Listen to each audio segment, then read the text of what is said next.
In the 1950s, a weapon was invented that has become more powerful than America's deadliest weapons of mass destruction. It is the weapon of mass deception, and it is right in our own living rooms.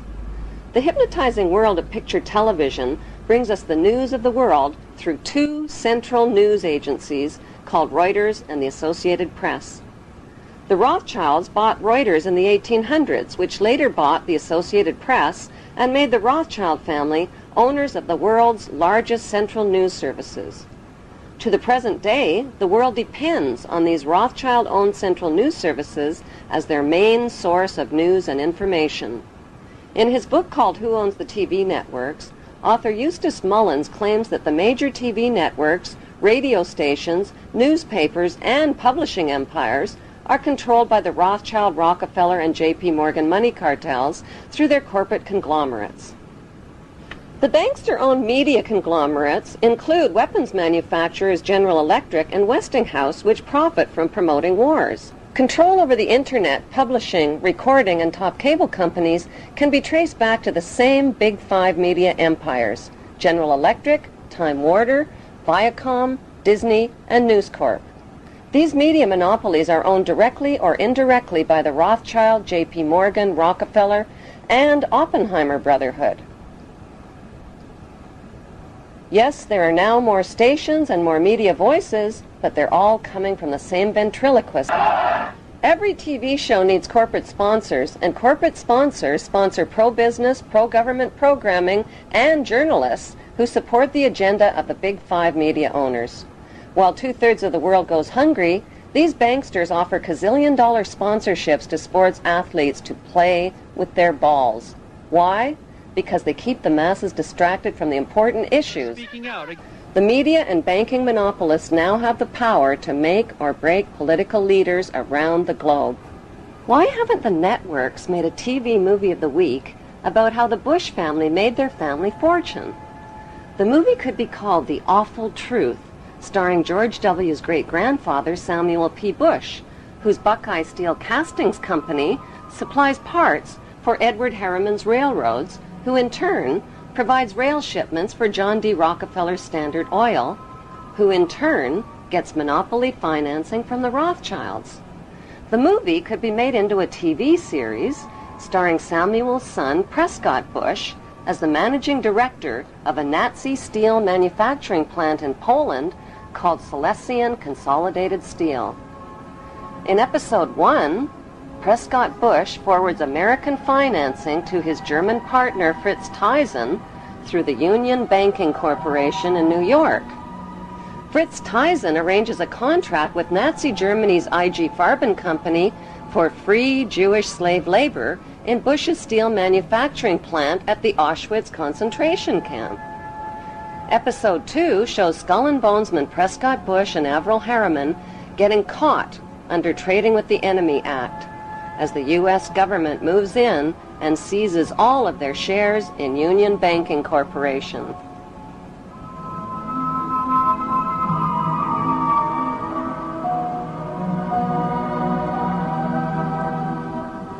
In episode 3, Prescott's son, the first George Bush, is director of the CIA.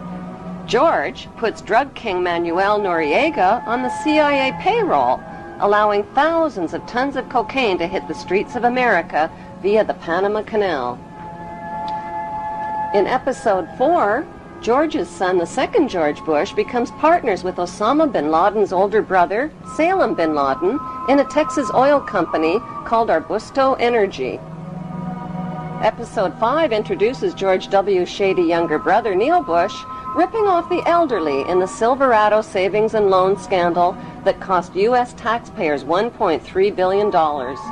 In episode 6, the Florida election is fixed by George W.'s older brother, Jeb Bush, who puts brother George into the top job at the White House, which brings us back to Auschwitz and the concluding episode with George W. Bush visiting the slave labor camp where his grandfather helped build the Bush family fortune on free Jewish slave labor.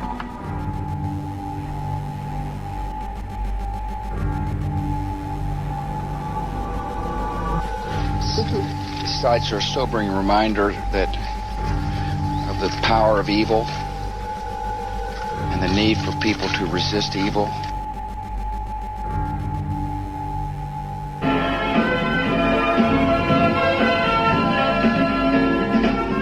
Ladies and gentlemen. As a follow-up to the TV series, an award show could celebrate the 20-year friendship of the Bush and Bin Laden families and their shared investment in the Carlyle Group. The Carlyle Group is one of America's largest weapons contractors. For the Bush and Bin Laden families, war means profits, big profits. Although the media creates the illusion of freedom of the press, the dominant opinion and messages always serve the banksters' agenda.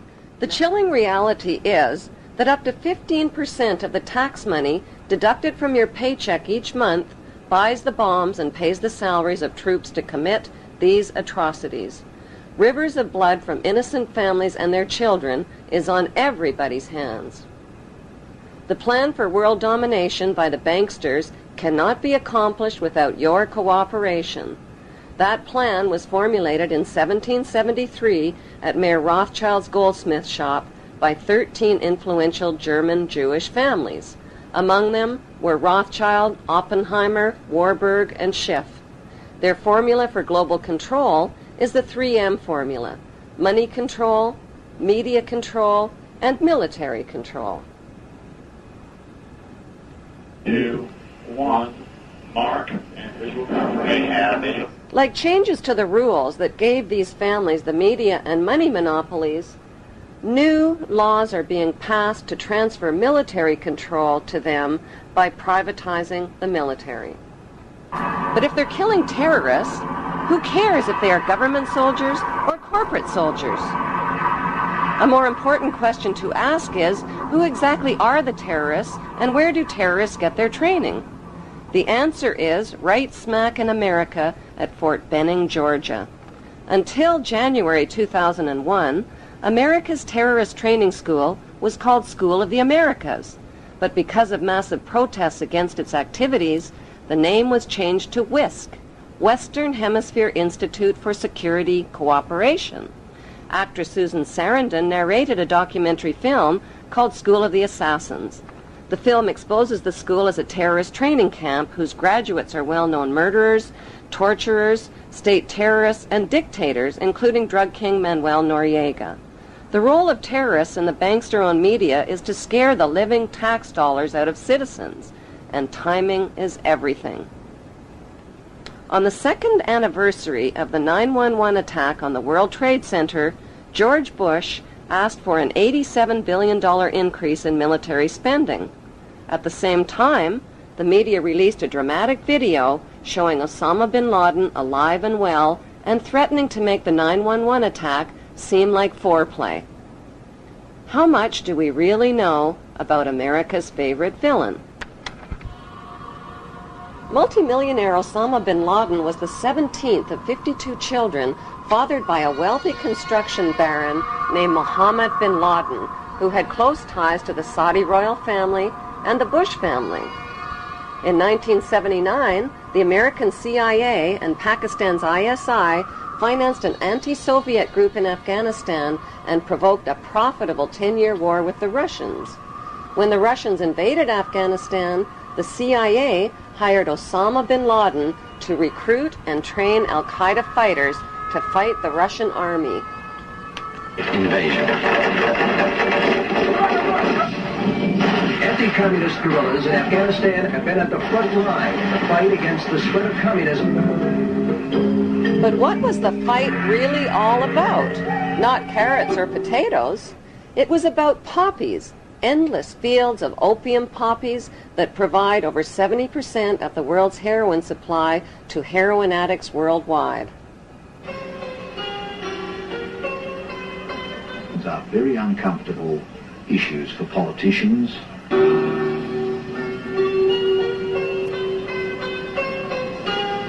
It was a dramatic story, but the media failed to tell us the less heroic side of Afghanistan's freedom fighters.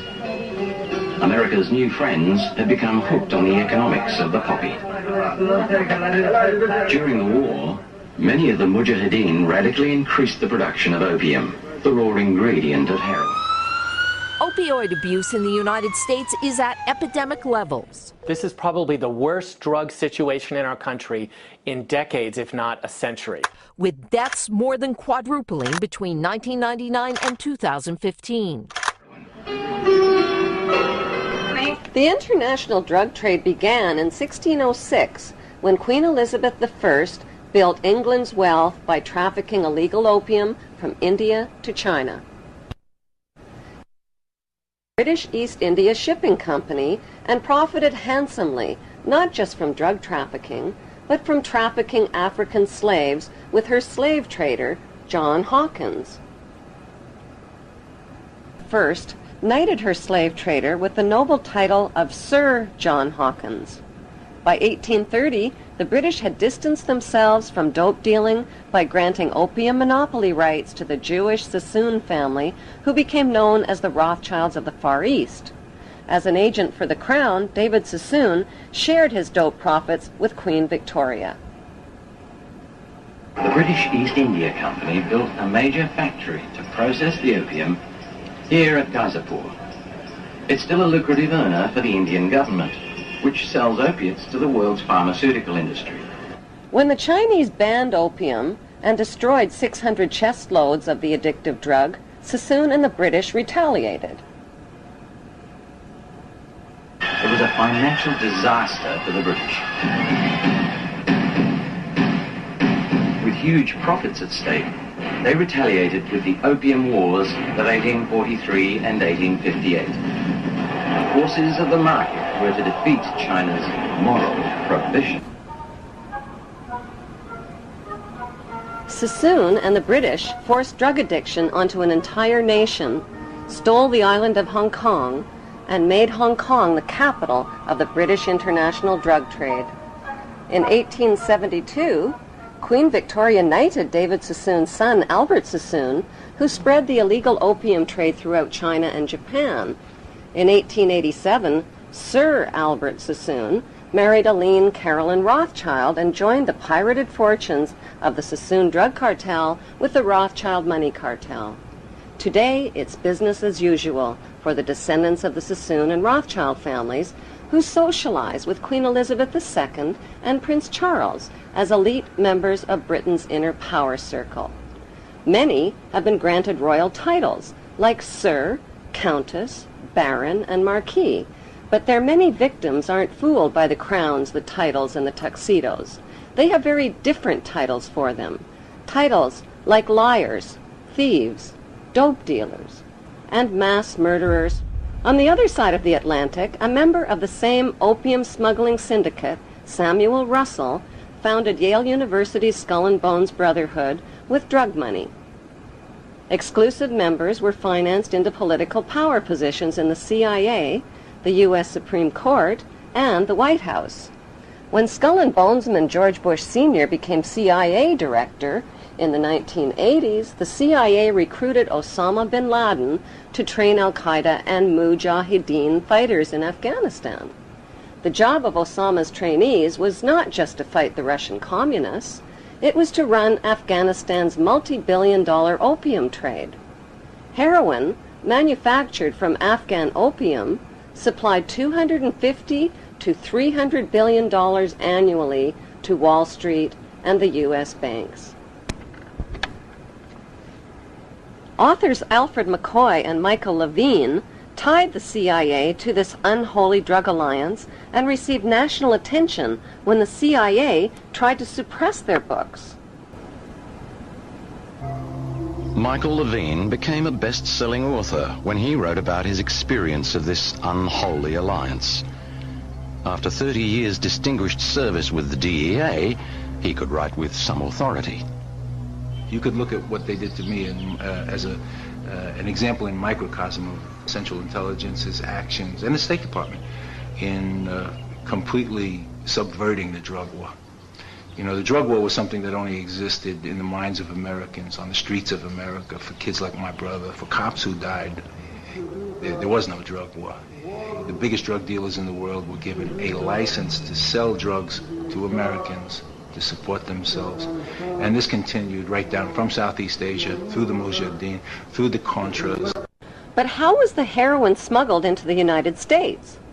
One of America's most gruesome secrets is that during the Vietnam War, heroin was smuggled into the United States by hiding it inside the body bags of dead American soldiers. By the end of the 1960s, 1/3 of U.S. soldiers in Vietnam and close to 1 million United States citizens were hooked on heroin.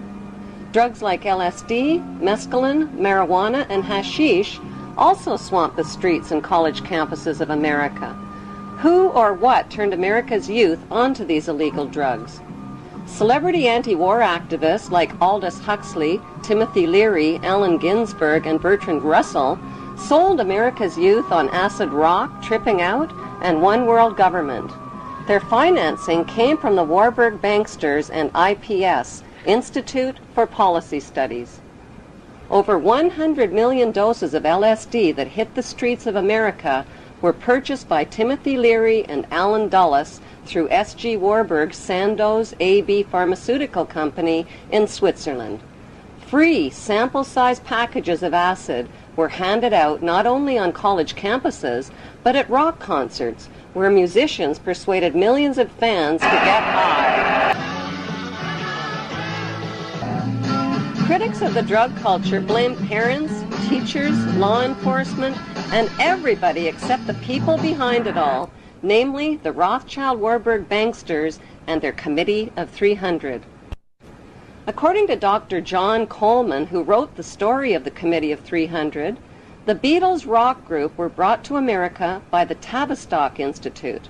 Tavistock launched the drug culture revolution in America to popularize and normalize social drug use. Through their record companies and advertising monopolies, the banksters have packaged and financed their celebrity salesmen to anesthetize, addict, and enslave billions of people worldwide with dependencies on both prescription and non-prescription, legal and illegal drugs. Those drugs range from alcohol, nicotine, and caffeine to Prozac, crack cocaine, and heroin. Like the phony war on terrorism, the phony war on drugs is a cat and mouse game being fought with one hand and fed with the other. The peace symbol adopted by the drug flower children of the 60s was designed by Gerald Holtham, who was commissioned by one world government salesman Bertrand Russell. The symbol was never designed as a symbol of peace, but as a symbol of death. It is actually a cross turned upside down with the arms broken and is used by Satanists and in Druid witchcraft. In Germany, the symbol is known as the death rune and is found on tombstones of Hitler's Nazi SS officers. CIA's team of ex-Nazis and skull and bonesmen financed and trained Osama bin Laden, who pushed the Russians out of Afghanistan by 1989. The CIA then trained and installed the ruthless Taliban regime to run the booming opium trade. After a decade, the long friendship between America and the Taliban suddenly turned ugly. At a meeting held on December 4th, 1997 at Unocal headquarters, American oilmen made a proposal to the Taliban about building a pipeline through Afghanistan. Rothschild Shell Oil and Rockefeller's Exxon Oil had invested billions in the Kazakhstan oil and gas reserves just north of Afghanistan. Now they needed a pipeline to transport it to the Persian Gulf. The Taliban demanded a bigger cut and turned down the proposal.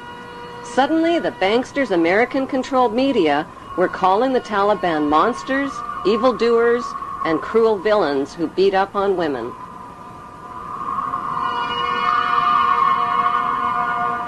On July 4th, 1999, President Clinton froze the Taliban's U.S. assets and bank accounts and imposed trade sanctions on Afghanistan. By February 2001, the Taliban destroyed most of Afghanistan's opium crops.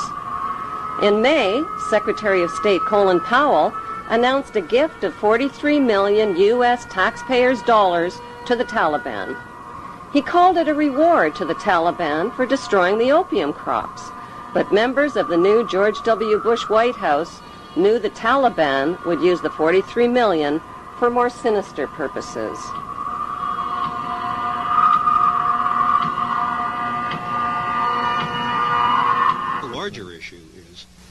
not just not connecting the dots, but not getting the dots.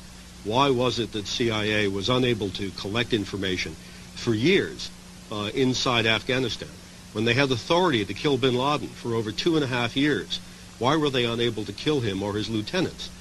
Why didn't they have a better capability to do something about it at the source? Could it be that the bankster-supported U.S. administration is controlling both sides of the war on terror? George Bush Jr. attacked the poverty-stricken, war-ravaged country of Afghanistan only 4 weeks after 9/11. The U.S. and British military dropped 12,000 bombs on thousands of buildings and homes, pounding them into dust and rubble and killing 8,000 Afghan people. 20,000 more people died from war-related cold, starvation, and disease. Nobody made a big-budget TV production out of the massacre with a God Bless Afghanistan movie score. The U.S.-British war on Afghanistan left behind millions of starving people and thousands of women who are still veiled, still homeless, and still penniless. Afghanistan is the world's largest producer of opium and now the world's largest producer of heroin.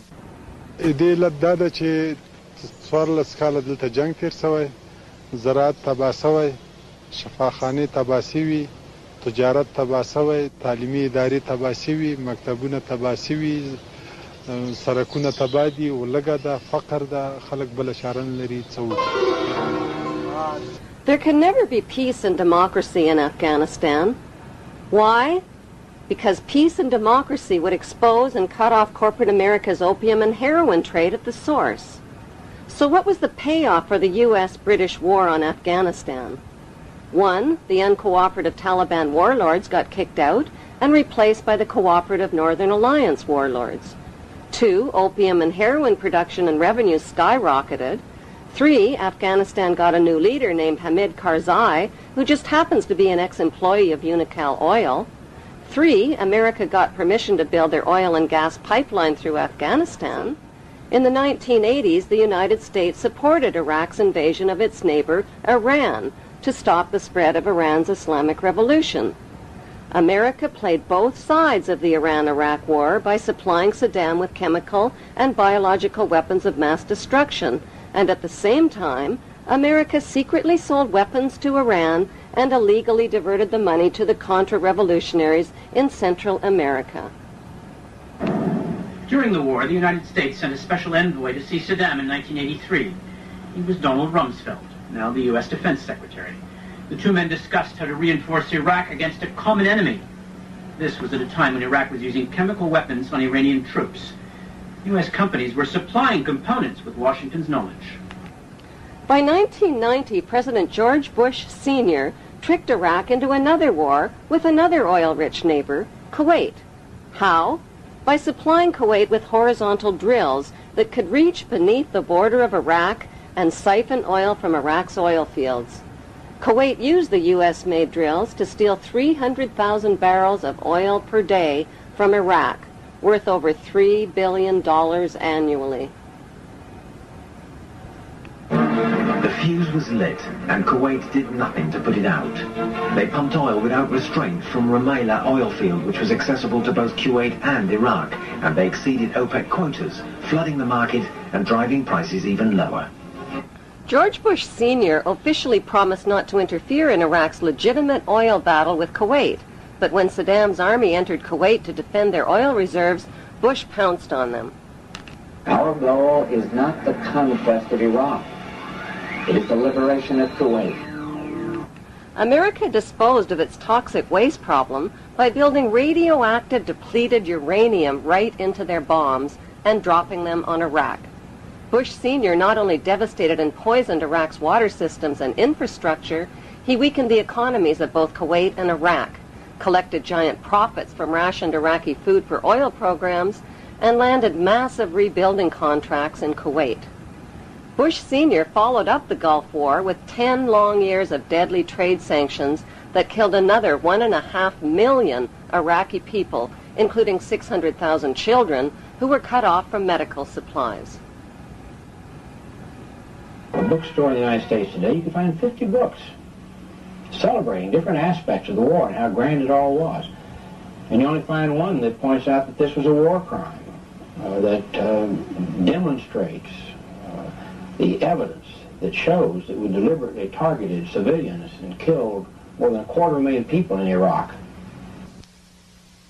You'll be fighting not to conquer anybody, but to liberate people.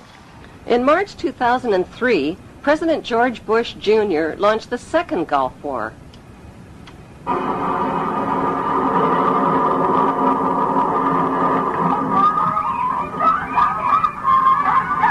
The war on Iraq wasn't about revenge for 9/11, since not one of the 19 accused terrorists were Iraqi citizens.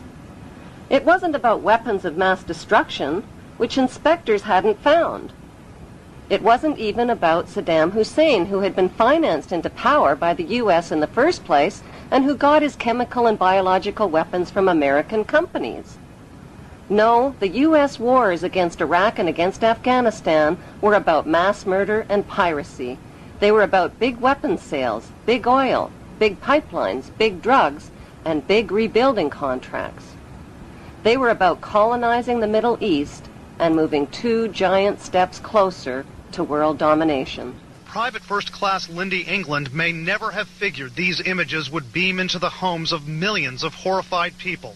Whatever she might have thought at the time, she says she and her comrades had no choice. So to stand there, give a thumbs up, smile, stand behind all the naked Iraqis in the pyramid, take a picture. Who told you to do that? Persons in my higher chain of command. Why were naked Muslim prisoners positioned on top of each other in the shape of an Egyptian pyramid? The answer can be found in the distant past.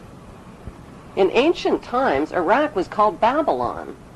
The year is 586 BC. The armies of Nebuchadnezzar, king of Babylon, descend on Jerusalem with the wrath of an angry God.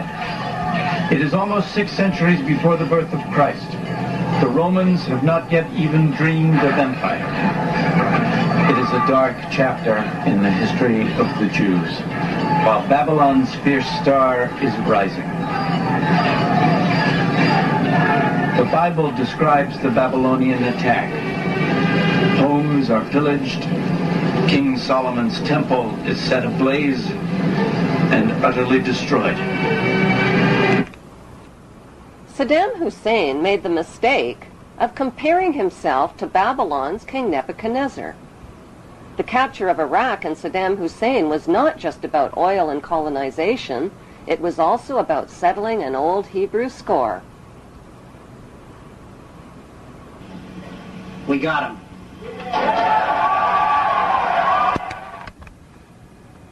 On December 13th, the producers of 911 released a new reality TV show called We Got 'Em.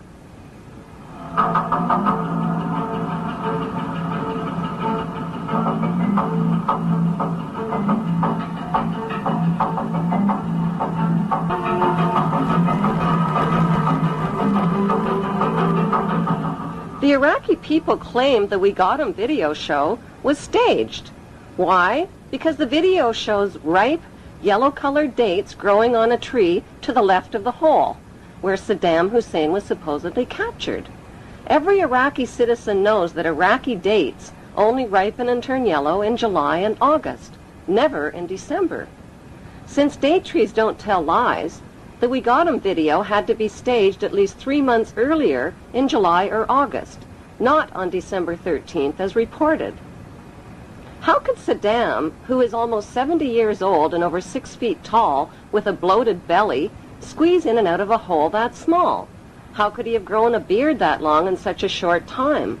Why did he dye his hair black while in hiding? For his CNN close-ups, perhaps? There are 3 books which clearly map out the Zionist plan for world domination.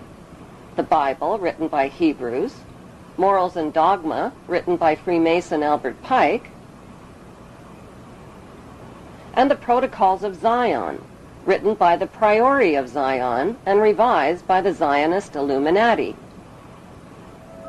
The Zionist plan is to create an apocalypse that will exhaust and depopulate the masses through deadly designer viruses, global terror, economic disasters, and nuclear war, when the remaining survivors will gladly embrace the promises of a handsome, charismatic new leader who will unveil his plan of hope for eternal world peace.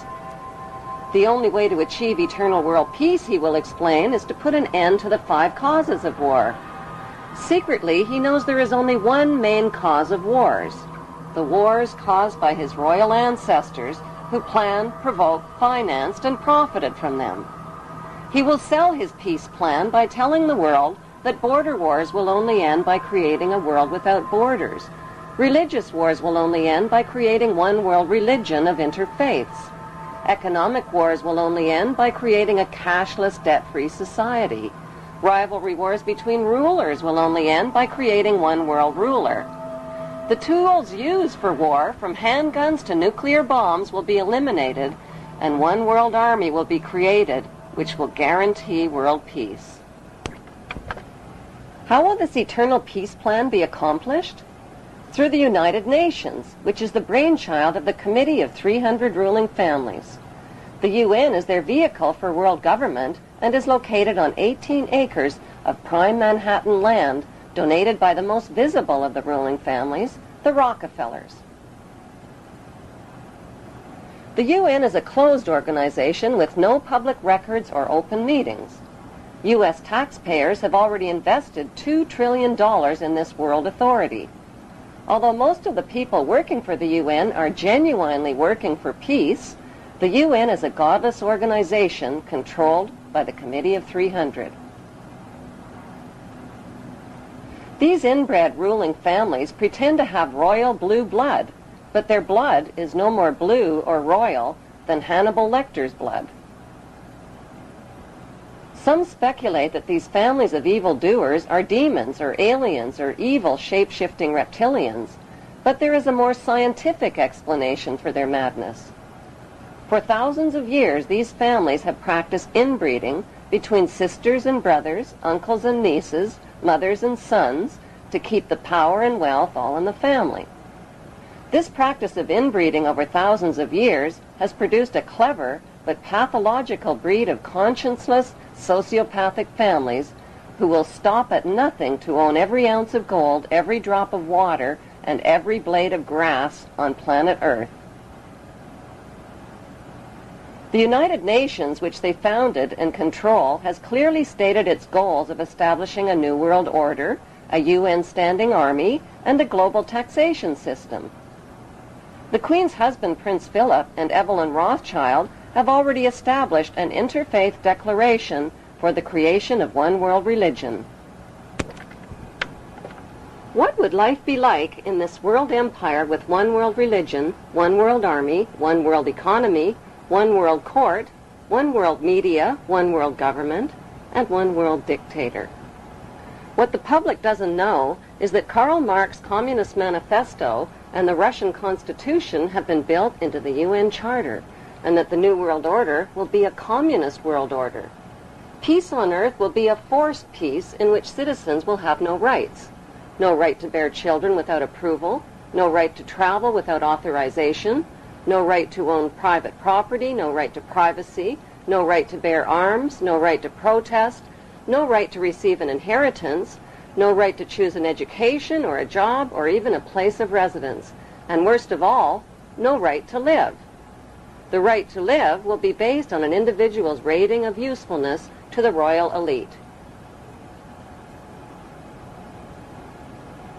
In this planned world without borders or nations, citizens will be disarmed of all weapons, including handguns, and will have no means to protest, fight, resist, or challenge this one world authority who will control them spiritually, economically, and militarily. Every human being will be electronically tattooed and will become helplessly dependent on this one world authority for all of their most basic needs. The masses will eventually be taught to bow down and worship this one world dictator who will rule the entire world from his eternal throne in Israel. They have waited for him. They believe in him. They expect he will heal the world's ills. Some say he is the Messiah, finally returned. But this man is not a savior. He is the king of terror who will usher in the end of everything.